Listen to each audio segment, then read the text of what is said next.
NFC spiritual ప్రేక్షకులకు స్వాగతం. ఈ వారం రాశిఫలాలు పరిశీలిద్దాం.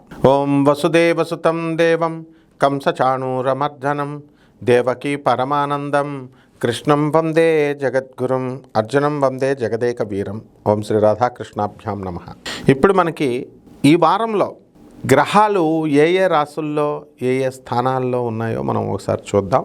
ముందుగా మనకి శని వక్రించి మీనరాశిలోను, రాహు కుంభరాశి, శుక్రకేతువులు ఇద్దరు కూడా సింహరాశి, అలాగే ఈ యొక్క కన్యలో రవి, కుజుడు, బుధుడు ఇద్దరు కలిసి మనకి తులారాశిలో ఉండడం జరిగింది.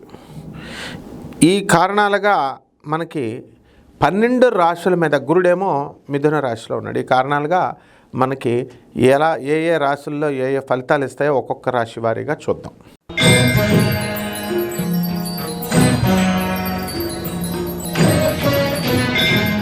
ధనుస్సు రాశి. ఈ ధనుస్సు రాశి వారికి అందరికీ కూడా అర్ధాష్టమ శని జరుగుతుంది. దీనివల్ల ఈ రాశి వారికి అందరికీ కూడా కుజబుద్ధులు ఇద్దరు కూడా లాభంలో ఉండడం ద్వారా మనకి ల్యాండ్స్ బాగా కలిసి వస్తాయి. బిజినెస్లు, రియల్ ఎస్టేట్ వాళ్ళందరికీ కూడా మాకు ఇంకా పొలం రావట్లేదండి, నోటి దగ్గరికి వచ్చి స్థలాలు పోతున్నాయండి అనుకునేటటువంటి వాళ్ళందరికీ కూడా మీకు అమ్మకాలు బాగా వెళతాయి. వ్యాపారాలు కూడా బ్రహ్మాండంగా ఉంటాయి. చిట్టీపాటల వ్యాపారాలు చాలా బాగా చేస్తారు, లాభాలు గడిస్తారు.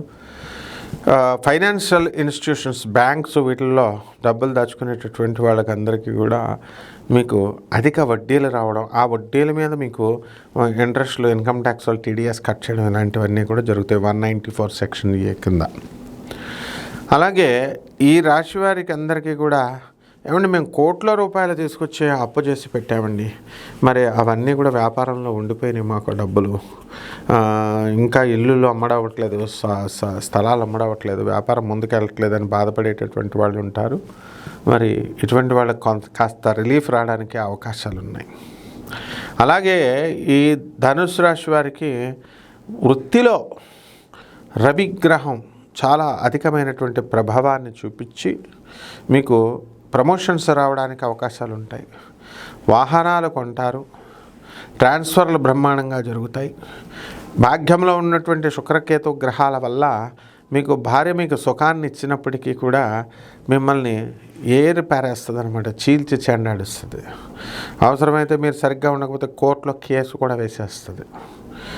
ఆ విధంగా ఈ యొక్క విదేశాలకు వెళ్ళాలి అనుకునేటటువంటి వాళ్ళు ఎవరైతే ఉన్నారో అటువంటి వాళ్ళు విదేశాలకు వెళ్ళడానికి అవకాశాలు ఉన్నాయి. అలాగే ఉప్పు చేపల వ్యాపారం నుంచి మందులు, ఫార్మా ఇలాంటి బిజినెస్లు ఎవరైతే చేస్తున్నారో అటువంటి వాళ్ళంతా కూడా మీకు విజయం సాధించడానికి అవకాశాలు ఉన్నాయి. ఇక మంచి వ్యాపారాలు బాగా జరుగుతాయి. ఇక పరిహారాల దగ్గరికి వచ్చేసరికి శుక్ర జపం చేయండి, శుక్ర స్తోత్రాలు చదవండి, శుక్రుడికి కిలోంపావు బొబ్బర్లని చక్కగా ఈ యొక్క పసుపు రంగు వస్త్రాల నుంచి పేద బ్రాహ్మణకి మీరు శుక్రవారం నాడు ఉదయం 6 గంటలకి దానం చేసుకోండి. దశమహావిద్యల్లో ఒకటైనటువంటి కమలాత్మక అమ్మవారి యొక్క హోమాన్ని లేదా మంత్ర జపాన్ని మీ ఇళ్లలో చేసుకోవడం ద్వారా అద్భుతంగా మీకు కలిసి రావడం అనేటటువంటిది జరుగుతుంది. శుభమస్తు.